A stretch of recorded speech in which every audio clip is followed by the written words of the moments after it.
हाँ, good evening to all of you. I hope आप मेरी आवाज़ सुन पा रहे हो।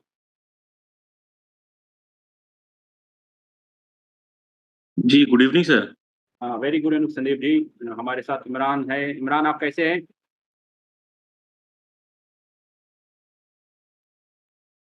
अजय सिंह जी है जो आज नया है, उनका आज पहला सेशन होगा। उससे पहले शायद नीरज शर्मा भी पहले सेशन में आ रहे हैं आज।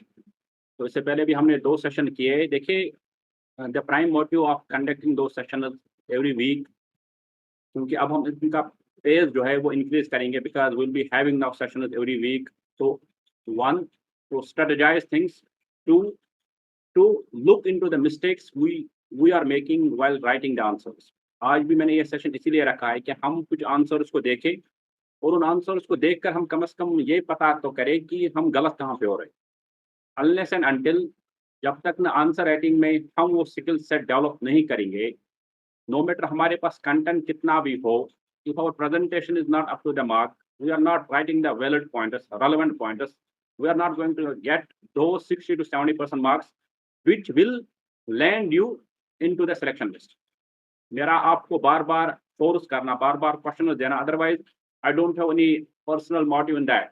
मैं बोलता कि I have taken some money from you guys, now it is up to you how you will do. मेरी तरफ से मैंने मटेरियल दिया, मेरी तरफ से मुझे कभी मैसेज करोगे sir this is missing, I will send you that particular thing. But मैं बार बार, my focus is that why I want that, because whenever the exam is descriptive ना, remember always your descriptive exam का जो main का marks है ना, that alone will decide your rank, decide your selection। Interview में ये पुराना जमाना नहीं है जब देवा साहब का कमीशन था या किसी और सर का कमीशन था, जहां पे आपको 30-35% मार्क्स देते थे। Now that we have IPS officer at the helm of the affairs, इससे पहले हमारे 2 आईएएस ऑफिसर्स थे जेकेपीएससी में, they will segregate you in the list. कुछ सेग्रीगेशन करेंगे, उन सेग्रीगेशन के बेसिस पे आपको लेट्स से कि जो अच्छा बोलेगा उसको 60-70 मार्क्स भी दे सकते हैं 100 में, जो थोड़ा कम बोलेगा उसको 50-60, जो से कम बोलेगा 40-50, या उनके 70 भी दे सकते हैं। सो पुराने टाइम में क्या होता था, आपको उनके केस एग्जामिनेशन में 250 में टोटल 40-50 मार्क्स दे रहे थे या 60 मार्क्स दे रहे थे। Now situation is different. आपको यहाँ पे मार्क्स में कोई उतना वेरिएशन नहीं दिखेगा कि किसी का 100 में 90 है तो किसी का 100 में 30 है, ऐसा बिल्कुल नहीं होगा। You will have the pool and the pool will be very small. Topper और मिनिमम वाले के बीच का जो डिफरेंस है ना, वो बहुत कम होगा। So for that what is important is that we write answers, we enrich our content, very important, we enrich our content जहां पर भी लग रहा है। if I provide a feedback and I say कि look introduction was not proper, try to work on the introduction, और syllabus को एक बार डिलीनेट करो। डिलीनेट करने के साथ, because majority of the aspirants हमारे हैं माशाल्लाह, they are already in the job, तो उनके लिए ये रिसोर्सेज का कोई इशू ऐसा नहीं है कि मैं पेपर ही नहीं ला पाऊंगा, मेरे पास 300-200 रुपया नहीं है। अलग अलग पेजेस पे हर चैप्टर का जो इंपॉर्टेंट चीजें लिखो, और उनके साथ साथ उनकी जो डिफिनीशन है ना वो लिखो। At least I want all of you, at least जो ऑफिस मैनेजमेंट और बिजनेस मैनेजमेंट वाले यहाँ पे है, कि जो भी सिलेबस में लाइनें दी गई ना, उनके बारे में कम से कम जब भी सो जाओ या कभी भी टाइम मिले, चाहे रील देखोगे या कुछ और करोगे या उनके ट्रैवल कर रहे हो, तो एटलीस्ट गूगल से पूछो कि ये डिफिनीशन, प्लानिंग के बारे में मुझे एक डिफिनीशन दे दो, प्लानिंग किसने बोला, कोऑर्डिनेशन के बारे में मुझे एक डिफिनीशन दे दो, कॉर्पोरेशन के बारे में, मैनेजमेंट के बारे में, ऑफिस मैनेजमेंट के बारे में, ठीक है, इवन के इन्वेंटरी कंट्रोल के बारे में कोई शॉर्ट डिफिनेशन, ताकि उससे क्या होगा ना, you will have those ready introduction कि मैनेजमेंट क्या है, कि सेट ऑफ एक्टिविटी जो आप किसी दूसरे बंदे से करा रहे हो। तो मैनेजमेंट में पीटर ड्रकर का भी डिफिनेशन है, मैनेजमेंट में फिलिप कोटलर का भी डिफिनेशन है, मैनेजमेंट में एज सच फाइल का भी डिफिनेशन है। तो उन सबों को कम से कम एक बार आप कहीं पर लिख के रखो। और उसके साथ साथ I was talking to one guy, I don't know he is here और नॉट, अजय सिंह जी शायद थे या दूसरे कोई बंदे थे, कि कितना इंपॉर्टेंट है कंटेंट को इनरिच करना, और उसके साथ साथ कंटेंट को एम्पावर करना with relevant facts and figures. That is very important. यहाँ पे आज कोई मैं लेक्चर नहीं देना चाहता, बस इट्स ओनली कि हम कुछ आंसर डिस्कस करें और जल्द से जल्द करें, ताकि आप लोगों का भी टाइम ना ज़ाया हो, और आपको कम से कम पता। और लिखिए, देखिए आप लिखोगे ना तो मेरा काम बढ़ेगा। कोई नहीं चाहता है, टू बी ऑनेस्ट, कोई नहीं चाहेगा कि उसका काम बढ़े, बट मैं चाहता हूँ कि आप लिखो एंड आई डू इवॉल्वेट दैट। 2 बंदे आंसर लिखते हैं, 3 बंदे मैक्सिमम लिखते हैं, 4 बंदे मैक्सिमम लिखते हैं। जब मैं पूछता हूँ कुछ लोगों को मोटिवेट कर रहा हूँ कि नहीं you have the potential आप लिखो। तो if you are thinking that वो दिन आएगा जब आप एक अच्छा आंसर लिखोगे ना, वो कभी नहीं आएगा। रिमेंबर, हर वर्स्ट आंसर से ही स्टार्ट हो। भले आपने आंसर में बिल्कुल गलत समझा हो, बट पेन चलाना ही इंपॉर्टेंट। तो मेन एग्जाम्स का यही है। ये आपका अगर ये प्रिलिमिनरी वाला पार्ट होगा, एमसीक्यू वाला पार्ट एग्जाम होता, तो मैं बोलता कि ठीक है आपको एमसीक्यू ज्यादा करने, लेकिन यहाँ पे जितना आप लिख पाओगे वही इंपॉर्टेंट होगा। वो स्ट्रक्चर, वो फ्लो डायग्राम, वो रेलेवेंट एग्जाम्पल, वो कंक्लूजन में कुछ फॉरवर्ड लुकिंगनेस, वो बहुत इंपॉर्टेंट है। मैं अपना स्क्रीन आपके साथ शेयर करूंगा। इस सब में किसी को कोई डाउट है तो आप बता सकते हो।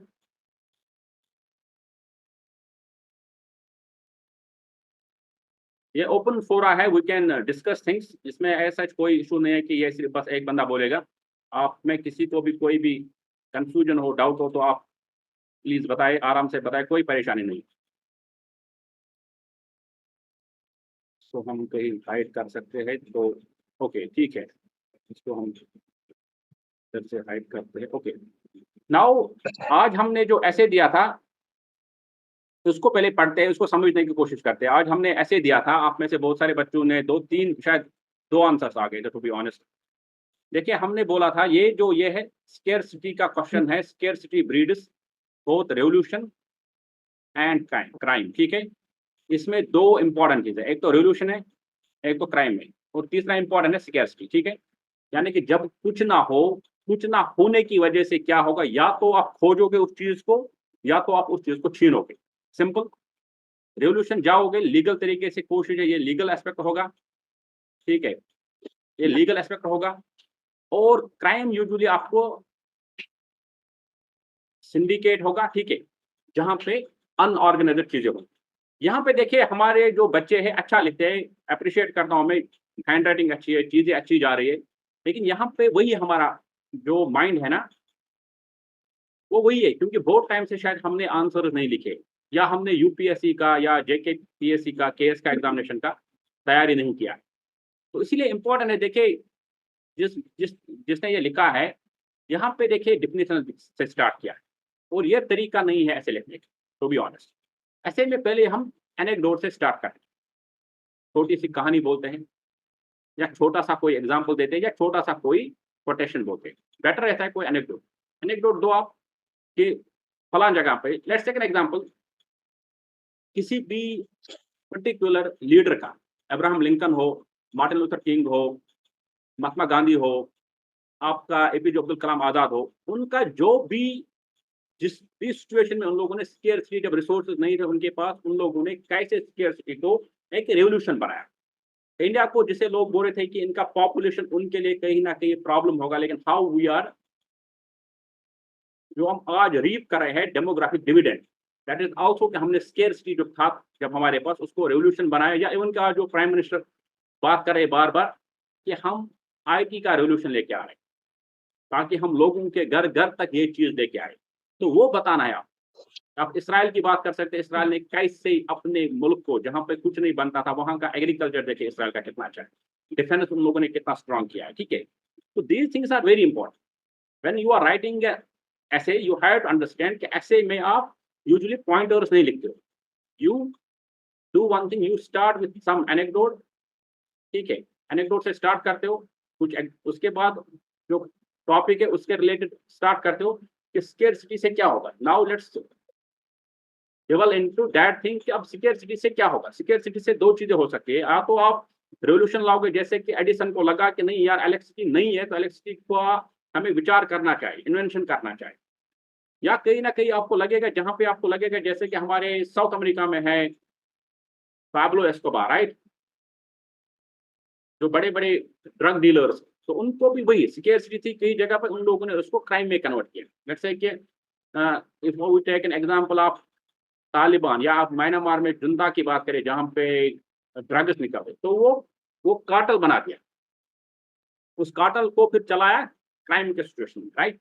तो ऐसे ऐसे में जो आपको कभी कभी लगे कि अगर उनके बारे में कंटेंट अवेलेबल नहीं है, या आपको लग रहा है कि नहीं ये मेरे से नहीं होगा, तो बेटर है कि उनको अवॉइड किया जाए।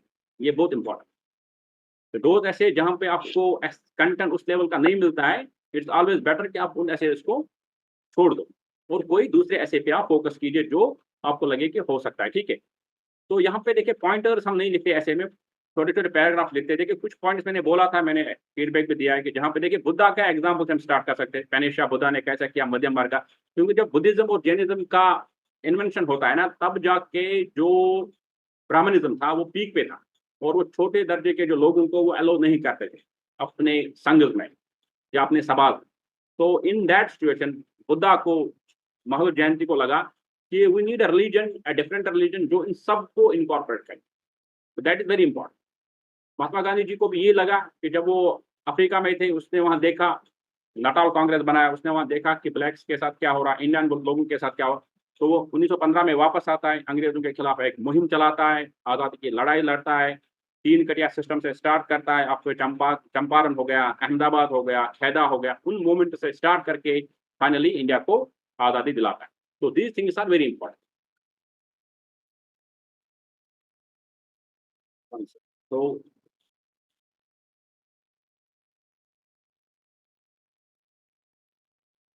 तो उसके साथ-साथ अब देखिए ये क्वेश्चन हमने कुछ दिन पहले दिया था डेलीगेशन का, किसी बच्चे का क्वेश्चन है शायद ये दोबारा भी, लेकिन यहाँ पे देखिए क्वेश्चन को अच्छे से एड्रेस किया गया है। क्योंकि ये वाले क्वेश्चन जो डायरेक्ट आपके ऑफिस मैनेजमेंट या बिज़नेस मैनेजमेंट के आते हैं, तो मेजॉरिटी ऑफ द एस्पिरेंट्स मुझे लगता है कि इस सिचुएशन में अब आ गए हैं जहाँ पे उनको अब ऑटोमेटिकली समझ आने लगा है कि authority can be delegated but not responsibility, ठीक है? कि आप अथॉरिटी डेलीगेट कर सकते हो, रिस्पांसिबिलिटी नहीं। डिस्कस क्रिटिकल आपको जाना है। इसमें अगर किसी भी ऑथर का आपको कोई चीज़ याद आएगा ना, मेरी पार्कर फॉलेट उसमें एक ऑथर है, शायद आप में से बहुत सारे लोगों ने पढ़ा होगा। उसने अथॉरिटी और रिस्पांसिबिलिटी के बारे में बहुत बात की है कि काउंटर मीनर्स से को-इक्वल होती है अथॉरिटी और रिस्पांसिबिलिटी। कैसे अथॉरिटी और रिस्पांसिबिलिटी के बीच, और कैसे आपको अथॉरिटी कैसा होना चाहिए? क्या अथॉरिटी जॉब के साथ होना चाहिए या अथॉरिटी ड्यूटी वाला होना चाहिए? वो सब चीज़ों के बारे में बात हुआ है, लेकिन उतना आपको डेप्थ में नहीं जाना है। बट इन केस अगर आप पासिंग रेफरेंस पढ़ोगे, मैंने जो एक बुक प्रोवाइड किया था शायद हिस्ट्री ऑफ मैनेजमेंट का, उसमें वो चीज़ें थोड़ा-सा डिस्कस है, जहाँ पे ऑथर्स के बारे में यानी कि थिंकर्स के बारे में चीज़ें बताई गई। तो यहाँ पे ये है कि हम अथॉरिटी के बारे में बताएँ, अथॉरिटी क्या होता है, फिर टू गिव ऑर्डर्स, ठीक है? फिर अथॉरिटी में आपके सफियर्स होते हैं, या ये चीज़ें बहुत ज़रूरी बनाना है अथॉरिटी में, ये डायग्राम्स आप बनाएँ, अथॉरिटी कैसे इनकम पास होता है। फिर उसमें बाकी चीज़ें इसने लिखी है कि अथॉरिटी के बारे में कैसा होता है, सीईओ होता है, जीएम होता है, उसके बाद कैसे परचेज़ मैनेजर है, सेल्स मैनेजर, मार्केटिंग मैनेजर है, फोरमैन कैसा है। तो उसमें वो सारी चीज़ें आप आराम से डाल सकते हो। उसमें अथॉरिटी में क्या है, legitimate right to give order, great. उसके बाद अथॉरिटी और रिस्पांसिबिलिटी में अब ये है कि आप अथॉरिटी प्रोवाइड करो, लेकिन अब रिस्पांसिबिलिटी क्या करो? How you will now ensure responsibility? Let's take an example, जो डेलीगेशन वाला अथॉरिटी वाला पार्ट है कि एक सुपरवाइजर कितने लोगों को सुपरवाइज कर सकता है इफेक्टिवली, ठीक है? गुलिक और अर्विक वाले कांसेप्ट। अब यहाँ पे इम्पोर्टेंट ये है कि how you are going to look into that part कि once you are delegating the authority, now who is going to be responsible for that? कि अगर मैं आपको बोल रहा हूँ कि देखिए मैं आपको दिन का 1 यूनिट दे रहा हूँ, अल्टीमेटली आप 1 यूनिट तैयार कर रहे हो नहीं कर रहे हो, if your parents or somebody who is paying the fees, which is asking me कि जनाब आप मुझे बताएं कि आपने पैसे लिया था, वो 1 यूनिट आपने दिया था, वो हुआ या नहीं हुआ? तो वहाँ पे अथॉरिटी जो रिस्पॉन्सिबिलिटी है वो मेरी रहेगी, right? I have to take the responsibility. भले अगर मैंने वो डेलीगेट किया हो आप लोगों को कि ठीक है आप करा दो, या मैं अगर किसी और बंदे को बोलूँ यार आप ये यूनिट करा दो, तो वो इम्पोर्टेंट है। इन चीज़ों के बारे में जो भी, स्पेशली यहाँ पे जो भी आपका टेक्निकल जार्गन रहेगा ना, I have been saying it again and again, मैं आज दोबारा बताऊंगा, टेक्निकल जार्गन पे प्लीज और प्लीज काम कीजिए, ठीक है? टेक्निकल जार्गन पे काम करना बहुत जरूरी है। ये क्वेश्चन यहाँ पे है, यहाँ पे देखिए आई थिंक दिस एस्पिरेंट के बारे में मैं बात करूँगा। काफ़ी सीरियस एस्पिरेंट है, बहुत मेहनत करती है टू बी ऑनेस्ट। पहले-पहले आंसर्स इधर-उधर हो जाते थे, लेकिन धीरे-धीरे चीज़ें लाइन पे आ रही है। समझ आने लग गया है कि अब हो क्या रहा है। इफेक्ट मैनेजमेंट की बात हुई थी, इफेक्ट मैनेजमेंट के बारे में डिफिनेशन हुए, फिर उसके बाद सिग्निफिकेंस को, ये फ्लो चार्ट्स बहुत इंपॉर्टेंट रहेंगे, ठीक है? अब यहाँ पे बहुत पहले हमने बात की थी रोम के बारे में, जहाँ पे एक एस्पिरेंट ने अच्छा आंसर लिखा था, ठीक है? ये हम बात की। यहाँ पे आज के ऐसे के बारे में 1 सेकंड, ये तो आज के ऐसे मेजॉरिटी आपके बच्चों को शायद आज का ऐसे समझ नहीं आया था। अब देखिए यहाँ पे ये मैं डिस्कस करना चाहता हूँ, बहुत इम्पोर्टेंट। क्यों ज़रूरी है, ये बात मेरी समझना, क्यों ज़रूरी है हमारे लिए ये चीज़ कि हम लिखना स्टार्ट करें? देखिए ये क्वेश्चन आपको दिख रहा है ना, आई थिंक अगर संदीप जी आपको ये क्वेश्चन दिख रहा है? जी, जी सर, दिख रहा है। हाँ, management is a process by which managers create, maintain and operate purposive organization through motivated and cooperative human efforts. Explain. ठीक है, यहाँ पे शायद कुछ और है क्योंकि ये जॉर्ज टेरी का कोट है। ठीक है, अब संदीप जी आप मुझे बताएं या कोई और एस्पिरेंट मुझे बताएं, आप उस इस वाले चीज को कैसे अप्रोच करोगे? ये क्वेश्चन एक बार आप देख लीजिए, ये सबको दिख रहा है ना ये क्वेश्चन? पढ़ पा रहे हो आप आराम से?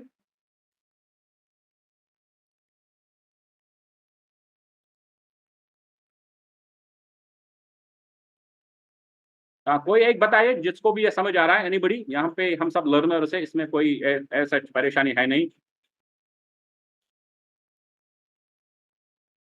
एनीबडी? कोई एक बताए। सर इसमें तो ऑर्गेनाइजेशन के ऊपर बात की गई है कि किस तरीके से उसे ऑपरेट किया जाता है थ्रू जो इसमें ये आप क्या लिखे कोऑर्डिनेटेड एंड कोऑपरेटिव। कोऑपरेशन हाँ, के थ्रू और बाकी कोऑर्डिनेशन कोऑपरेशन के थ्रू कैसे किया जाता है उसके ऊपर काम ऑर्गेनाइजेशन में। तो मैनेजमेंट के रिलेटेड ही उसमें डेफिनेशन देनी है, उसके फंक्शंस क्या हैं आगे उसी के रिलेटेड डिफाइन करना है। हाँ, कोई और इसमें ऐड करना चाहता है?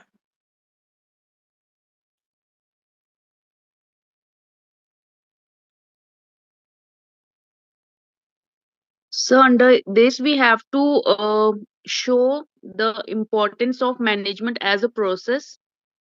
कि एज अ प्रोसेस मैनेजमेंट कैसे काम करता है, कि हम मेंटेन किस तरह से वो मेंटेन करता है और ऑपरेट करता है एक पर्पसिव ऑर्गेनाइजेशन, ताकि वो एक पर्पस के लिए काम करता है। उस पर्पस को अचीव करने के लिए एज अ प्रोसेस उसके क्या क्या इंपॉर्टेंस और सिग्निफिकेंस है विद कोऑपरेशन ह्यूमन, क्योंकि human involvement is necessary. Without आपका ह्यूमंस बाकी मटेरियल्स को हम यूज नहीं कर पाएंगे प्रॉपर्ली। तो विद कोऑपरेटिव ह्यूमंस एफर्ट्स, तो हमें ह्यूमंस के एफर्ट्स की भी थोड़ी इंपॉर्टेंस यहाँ पे देनी पड़ेगी। बिल्कुल, आपका नाम? सर वंदना। हाँ, वंदना जी। तो देखिए यहाँ पे ये स्टेटमेंट है यहाँ तक। ठीक है, यूजुअली जो स्टेटमेंट होता है ना, यहाँ तक आप देखोगे ना, क्वेश्चन ये क्वेश्चन एक्चुअली नहीं होता है, ये स्टेटमेंट को एक्सप्लेन करना। अब यहाँ पे दो चीजें बहुत इंपॉर्टेंट है, कोऑर्डिनेशन और कोऑपरेशन, ये दो अलग अलग टर्म है। ठीक है, कोऑपरेशन होता है कि एक पर्टिकुलर ऑर्गेनाइजेशन या एक पर्टिकुलर जो यूनिट है या डिपार्टमेंट है दूसरे डिपार्टमेंट के साथ कोऑपरेट करता है। कि पीडब्ल्यूडी कोऑपरेट करेगा, लेट्स से कि पीडब्ल्यूडी कोऑपरेट करेगा विद जो हमारा पीडीडी है, पावर डेवलपमेंट डिपार्टमेंट के साथ कोऑपरेट करेगा कि हमें यहाँ से तार बिछाने, आप तब तक ये चीज बंद रखें। या लेट्स टेक एन एग्जांपल, आपका रोड बना रहे हो कहीं पे, वो दरख्त वरख्त इन बिटवीन आते हैं, तो आप पीडीडी के साथ बात करते हो कि इस टाइम में आप एलएक्सपी को काट के रखें, आप कोऑपरेट करो। Right, cooperation is between two departments. अब कोऑर्डिनेशन क्या होता है कि जहां पे डुप्लीकेशन ना हो। नाउ दैट कोई काम कर रहा है लेकिन अब दूसरा बंदा भी आया, अब पीडीडी के बदले अब कोई तीसरा डिपार्टमेंट आ रहा है कि नहीं हमें भी यही काम दिया गया है। राइट, तो उसमें क्या होगा, if you are assigning more than one particular department or more than one individual a same work and there is no check, then definitely there is going to be duplication of the work. It will create issues, and third, it is going to also lead to wastage of resources. Right?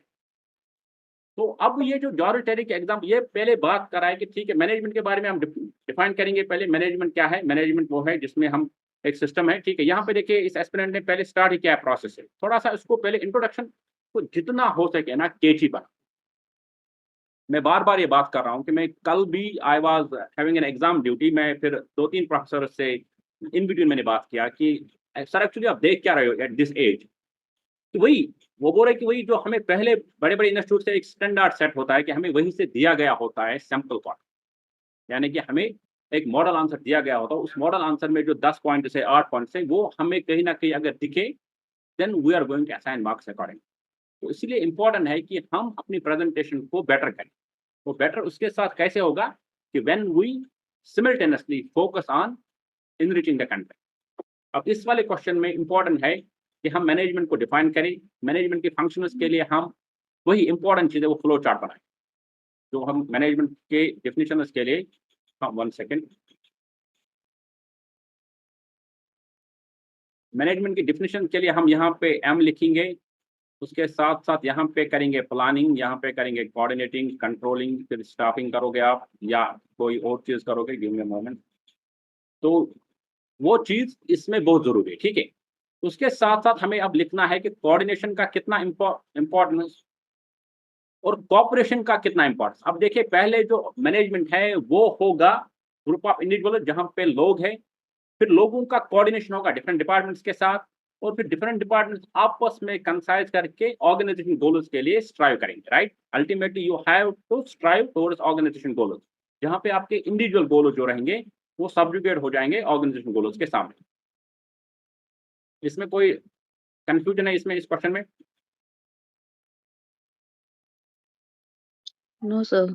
हाँ, तो वो हमें that's why कि बार-बार जो ये है ना इम्पोर्टेंट है, मैं कल भी शायद किसी को बता रहा था, इम्पोर्टेंट ये है कि जब भी पेपर आए ना, तो at least take a minute, 1 minute ले लो, वो क्वेश्चन को विजुअलाइज़ करो, क्वेश्चन पूछ कर आए। कभी खुदा ना ख़ास्ता ऐसा नहीं होना चाहिए आपने आंसर लिखना स्टार्ट किया और आंसर कुछ आप लिख गए लेकिन क्वेश्चन कुछ और बोल रहा था।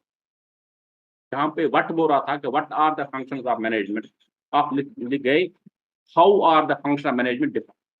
जहाँ पे व्हाट को हाउ आपने किया, ठीक है, तो वो हम पे फिर मार्क्स नहीं मिली।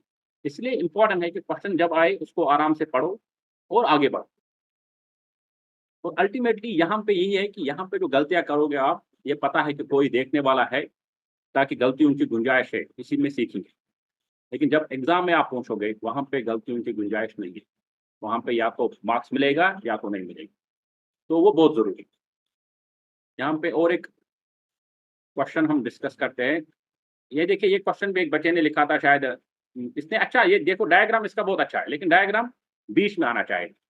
बस यही चीज़ें हमें सीखना है कि कौन चीज़ कहाँ पे आएगा, जो हमारे प्रेज़ेंटेशन को अच्छा बनाएगा।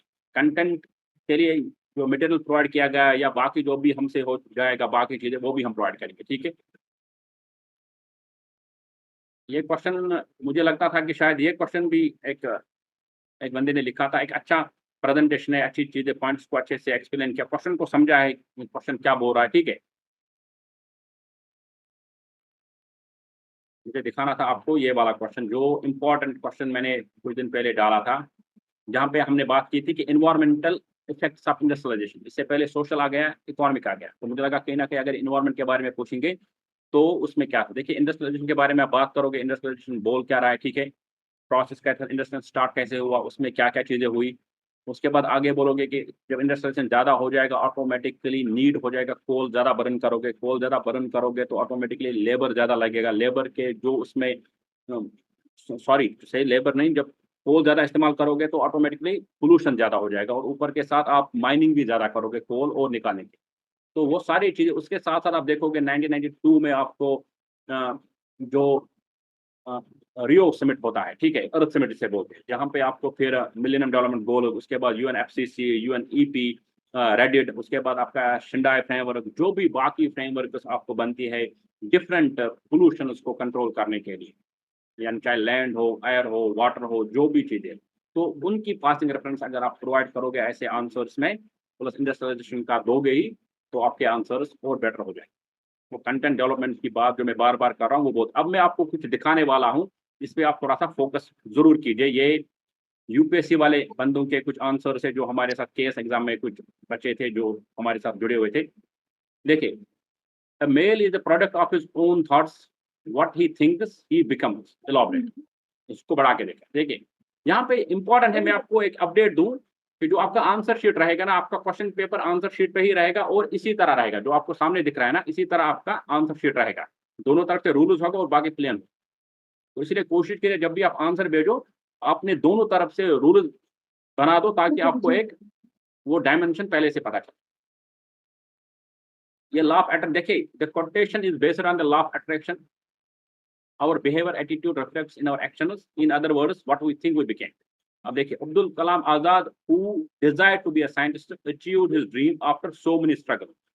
अब देखिए, जो हमने पहले बात की थी ना उस वाले क्वेश्चन में, कि जब हमने बोला था कि स्केर्सिटी में आपको या तो रेवोल्यूशन आएगा या तो स्केर्सिटी में आपको क्राइम आएगा। यहाँ पे दूसरे एग्जाम्पल उसने दिए है उसामा बिन लादेन की, radical mindset became a terrorist. या तो आपको स्केर्सिटी आपको उधर भी ले जाएगी, इधर भी ले जाएगी। तो ये एक एस्से का पैटर्न मैं आपके साथ शेयर करूँगा कि एस्से का पैटर्न चलिए कैसे बंद रहता है। करिए। नहीं, hello?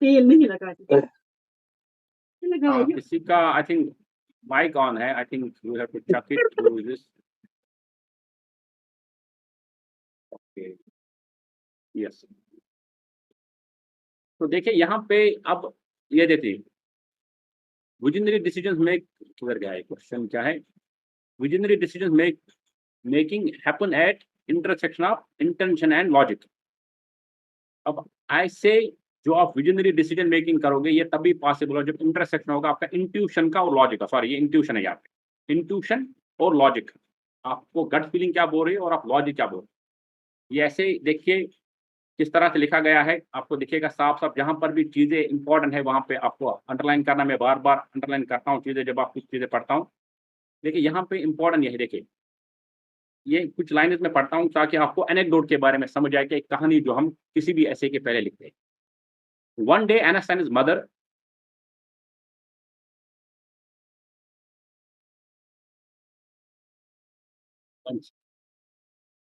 one day Einstein's mother received a letter from school, and in the letter it was written that Einstein was mentally retarded child and they could not teach him further. At this point the mother has two options. One, either admit Einstein in the school of disabled or either tell him और keep him at home. ठीक है, यहाँ पे दो चीजें, या तो वो आइंस्टाइन को उसके टीचर ने बोला कि आइंस्टाइन काबिल बंदा नहीं है, इसमें ये चीजें है, या तो उसकी माँ के पास दो ऑप्शन थे, या तो उसको घर में रखती या तो उसको वो किसी डिसेबल स्कूल में भेजती। बट उसकी माँ ने चूज किया क्या? दूसरा चीज। Mother choose the different option, she decided to teach him at home herself. तो in this way generally Edison transformer became one of the greatest scientist. ठीक है, तो ये एनेक्डोट का जो मैं बार बार बोल रहा हूँ ना, ये इंपॉर्टेंट क्यों है? इससे जो आपका इवॉल्वेटर है ना उसमें वो इंटरेस्ट बना रहता है। He is engaged with your writing, he is engaged with your answers. Once he is engaged that means he is going to give you good marks. वो इंपॉर्टेंट, वो आपको अलॉट करेगा अच्छे मार्क्स। तो ये बहुत इंपॉर्टेंट। इस सब में कोई कंफ्यूजन है? अगर किसी को कोई भी, हम प्रेजेंटेशन को बंद करेंगे, इसमें किसी को कंफ्यूजन है कोई?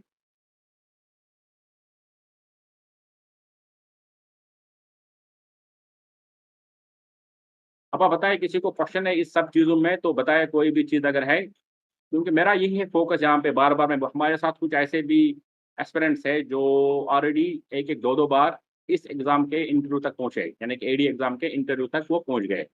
दे have also chosen guidance programme because उनको लग रहा है कहीं ना कहीं वो 10 मार्क्स या वो 20 मार्क्स या वो 50 मार्क्स उनको आने चाहिए, so that they get into that selection list. तो इसलिए इम्पोर्टेंट है कि वी ऑल यहाँ पे कंटेंट के साथ साथ हम अपनी प्रेजेंटेशन पे फोकस करें। मेरा मकसद सिर्फ आप लोगों के साथ आंसर शेयर करना या पीयर लर्निंग पे फोकस करना इसीलिए है बिकॉज आप एक दूसरे की थॉट प्रोसेस से भी वाकिफ हो जाओ कि अगर इस पर्टिकुलर एस्पिरेंट ने ये आंसर ऐसे लिखा है तो ये क्या सोच रहा था तब और मेरे दिमाग में ये क्यों नहीं आया।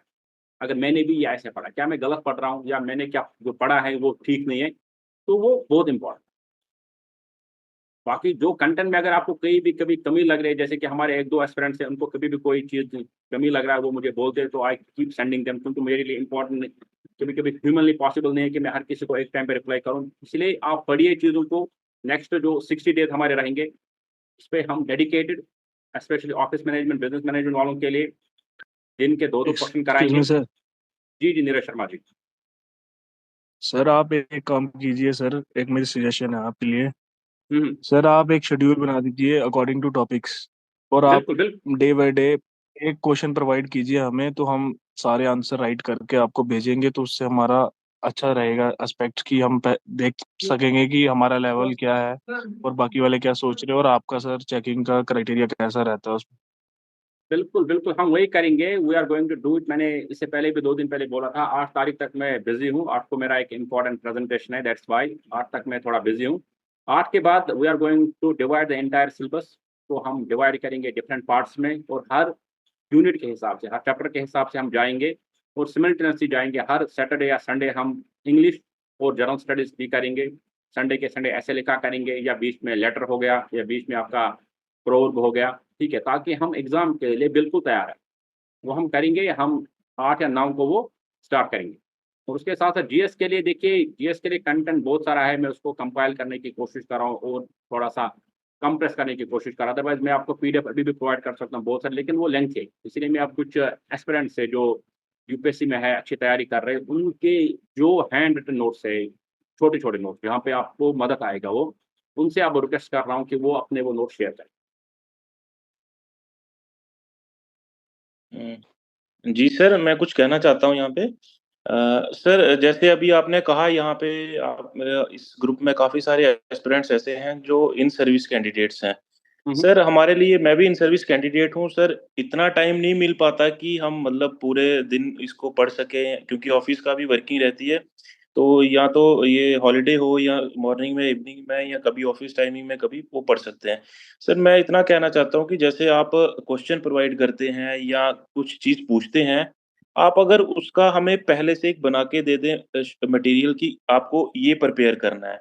क्योंकि हमें सर इस तरीके इतना टाइम नहीं है कि 2 या 3 बुक्स देखेंगे, फिर उसमें से वो मटेरियल निकाल के तो प्रिपेयर करेंगे, तो फिर आपके साथ शेयर करेंगे। तो जो आपको लगता है रेलेवेंट है आज के लिए या कल के लिए, आप वो टॉपिक भी पूरा बना के अगर एक ऐसा शेयर करके दें, ताकि हम वही प्रिपेयर करें, चाहे वो एसे हो, चाहे वो ऑप्शनल का सब्जेक्ट से रिलेटेड हो या कंपल्सरी हो।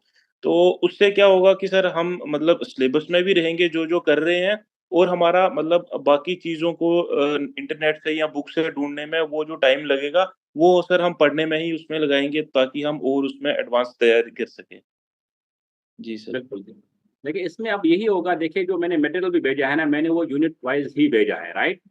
अब उसमें हम यही करेंगे, हम अब पहले सेट करेंगे, हम पीडीएफ 8-8 9-9 पेज का जो भी पीडीएफ आपका है, उसको भेजेंगे, या हम इसमें फर्दर कोशिश करेंगे कि हम इसमें फर्दर बैठें, ताकि इसमें चीज़ों को और कंप्रेस करें और उनको कस्टमाइज़ करें, ताकि आपको लेट्स से कि ऑफ़िस मैनेजमेंट में principles of office management, introduction, scientific office management, ये टॉपिक के रिलेटेड अगर हमें लगा कि 3-4 पेजेज़ इम्पोर्टेंट है जो पढ़ने चाहिए, ठीक है? हम आपको प्रायर हैंड वो भेजेंगे, ताकि आप उसको बोलेंगे कि शाम को इसके रिलेटेड आपका क्वेश्चन आएगा, वो आप कर दीजिए, ठीक है? वो हम कोशिश करेंगे, मैं वही बोल रहा हूँ कि टिल 8 मई मैं बिज़ी हूँ, काफ़ी बिज़ी हूँ टू बी ऑनेस्ट, मैं फिर भी लेकिन टाइम निकाल रहा हूँ, because I don't want you guys to lose. तो उसके बाद हम डेफ़िनेटली एक रिदम में जाएँगे, ये चीज़ों को भी मैं डेफ़िनेटली रखूँगा इन माइंड कि हम प्रायर आपको कंटेंट दें और कंप्रेस करके कंटेंट दें, ताकि आप सीधी वो चीज़ पढ़ें और आगे जाएँ।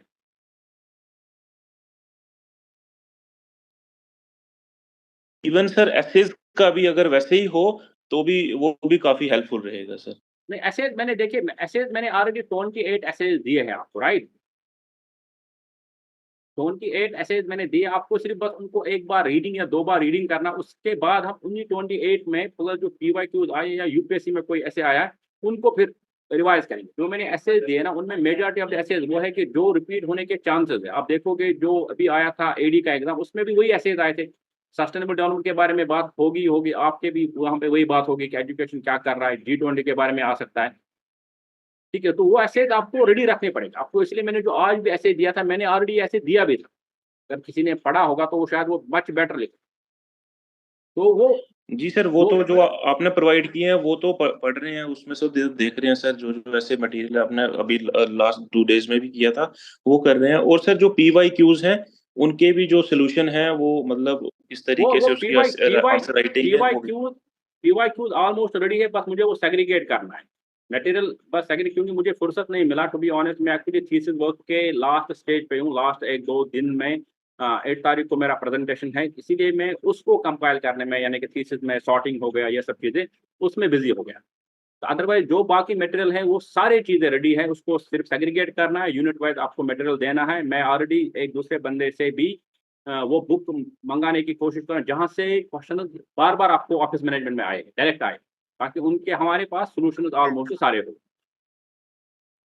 Okay, okay sir. और सर जो जे-एंड-के के रिलेटेड एसेज़ हैं, उन पे भी थोड़ा-सा आप नहीं, बस वो देखें करेंगे, कि उनमें जेके क्या के रिलेटेड जो भी चीज़ रहेगा ना, उसको मैं करंट अफेयर में कवर करूँगा। मैंने ऑलरेडी कुछ चीज़ें बनाई है, जैसे कि आपका रिओर्गनाइज़ेशन एक्ट हो गया, डिलिमिटेशन हो गया, वो सब हम बनाएँगे।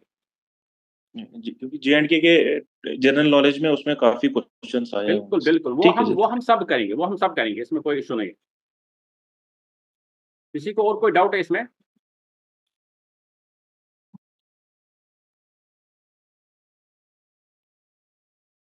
तो बस मेरा यही है आपसे कि आप लिखते रहे, वो इम्पोर्टेंट है, लिखते रहे। कोई भी डाउट हो व्हाट्सएप पे मैं अवेलेबल रहता हूँ, तो ऐसा भी नहीं हुआ कभी कि मैंने शायद 2 घंटे 3 घंटे बाद रिप्लाई किया होगा। I am always there. आप लिखते रहे, बस कंटेंट पे फोकस कीजिए और प्रेजेंटेशन पे फोकस कीजिए, बस मेरा यही है। मैं इसीलिए आपके पीछे बार बार ये बात कर रहा हूँ कि कंटेंट पे और उस पर फोकस कीजिए। ये एक बड़ी अपॉर्चुनिटी है, to be honest. KS examination वाला एग्जामिनेशन है, जहाँ पे डायरेक्ट मेंस एग्जामिनेशन है, प्लस आपको सिलेबस डिलीनेट किया गया है, किसी हमने मेहनत की, आपको रिसोर्सेज ढूंढ के दिए कि ये पढ़ना है, प्लस उसमें अब बाकी चीज़ें हम ऐड कर रहे हैं। तो ये आप सबों के लिए एक अच्छी अपॉर्चुनिटी है, उसको अवेल कीजिए। जब भी टाइम मिले पढ़िए। छोटे छोटे पीडीएफ हमने प्रोवाइड किए, जो भी हमने मटेरियल प्रोवाइड किया, आप आते जाते वक्त चीज़ों को पढ़ सकते हो। जर्नल ढांचा एटलीस्ट कम से कम रेडी रखो अपने दिमाग में कि बोल क्या रहा है सिलेबस, बुक क्या बोल रही है, या पर्टिकुलर सब्जेक्ट क्या बोल रहा है। उसके साथ साथ आगे जो चीज़ें ऐड होंगे, सब्ट्रैक्ट होंगे, वो हम आगे आगे करेंगे इंशाल्लाह। 8 के बाद हम जनरल नॉलेज भी स्टार्ट करेंगे, उसके बारे में हम स्टार्ट करेंगे, जीके के स्टार्ट करेंगे कि जीके में क्या क्या इंपॉर्टेंट रहेगा, या जो भी चीज़ें आई है जीके में वो सब हम स्टार्ट करेंगे। तो I wish you all the very best. हम इस मीटिंग को अब कंक्लूड करेंगे, तो आप बस लिखते रहे और अपनी प्रिपरेशन को जारी रखें, रिविजन कीजिए इन दिनों, क्योंकि 8 तारीख के बाद हम एक सिस्टमेटिक वे में यूनिट वाइज जाएंगे।